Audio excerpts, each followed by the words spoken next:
There are lots of different management and leadership theories that we can examine. The value in looking at different models is that it provides us with additional knowledge for us to reflect upon as we consider our approaches and what adjustments we should make as we look to increase our leadership effectiveness. In this session, we're going to talk about the Blake-Mouton leadership theory and help you to understand the different types of leaders that exist in this model and identify which is the most ideal in order to sustain successful leadership. The Blake-Mouton leadership theory was founded by Robert Blake and Jane Mouton, management theorists during the 1960s who worked in the area of organizational dynamics and impact. It is a two-dimensional model, with one dimension being leaders who have a greater concern, more of a focus on people and relationships, while the other dimension is leaders who have a greater concern for tasks and production.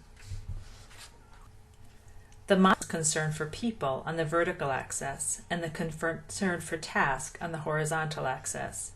The theory then defines 5 distinct types of managers depending upon the intensity or degree a leader has a primary focus on task or people. 3 of the 5 approaches illustrate an extreme approach to leading. However, it is helpful to examine these extremes for learning purposes.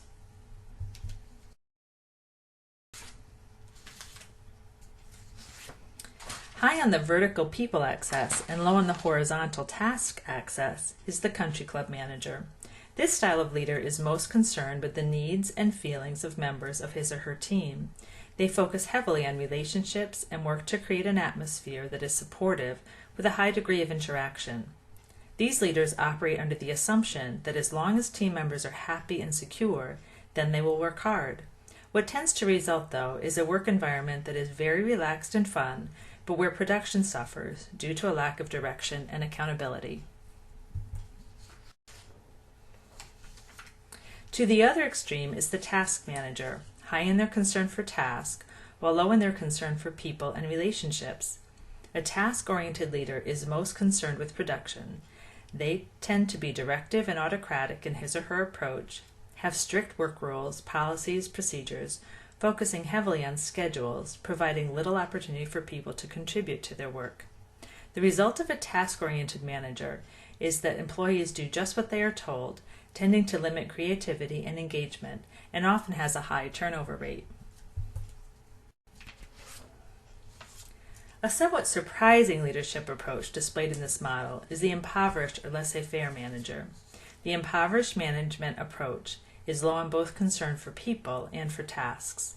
He or she has neither a high regard for creating systems for getting the job done, nor for creating a work environment that is satisfying and motivating. This leader detaches themselves from the team and its work, more often focused on their own individual tasks, resulting in disorganization, dissatisfaction, and disharmony. What we can anticipate is that many leaders fall somewhere between each of these extremes, with some degree of concern for people and some degree of concern for task. It may appear to be an ideal compromise. Therein lies the problem, though. When you compromise, you necessarily give away a bit of each concern so that neither production nor people needs are fully met. Middle-of-the-road managers often feel the pull and struggle of trying to balance their concern for people with their concern for tasks, never quite achieving the employee satisfaction or production results that they would like to achieve.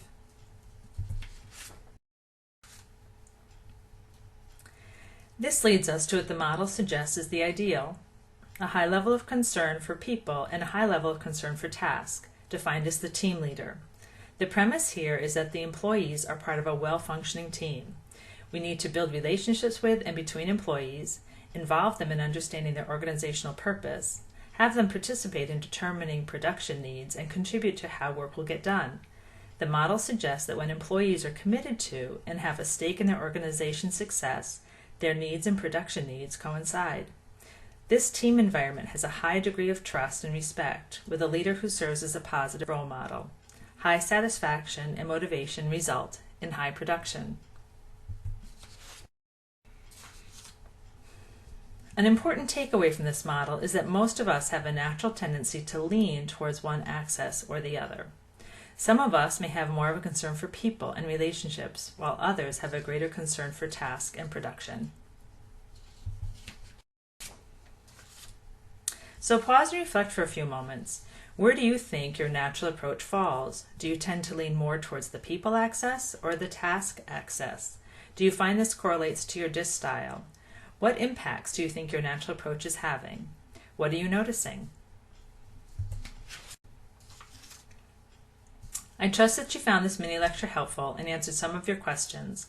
Like any good leader, you'll likely think of additional questions in your quest to lead well in your organization. Stay and join the conversation on Twitter using #LeadWell. Thank you.